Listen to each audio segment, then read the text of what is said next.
Happy birthday to you. Happy birthday to you. നീ തന്നെ കഴിക്കേ. നീ കഴിക്കും. ഞാൻ കഴിച്ചിട്ടതാ. കഴിച്ച് വായിൽ വെച്ചു കൊടുക്കേ.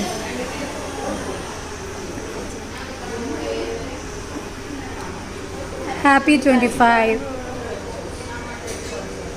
ഞാൻ എനിക്ക് താങ്ക് യു. ഞാൻ വെച്ചാലോ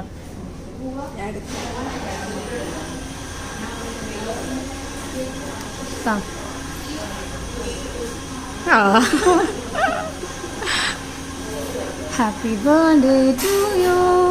ഹാപ്പി ബർത്ത്ഡേ ടു യു. ഞാൻ അത് കഴിച്ചോ? വീഡിയോ എടുത്ത് നിർത്തിയാൽ നല്ലോണം കഴിക്കാമായിരുന്നു. അതായത് സാധാരണ കഴിക്കുന്ന പോലെ അല്ല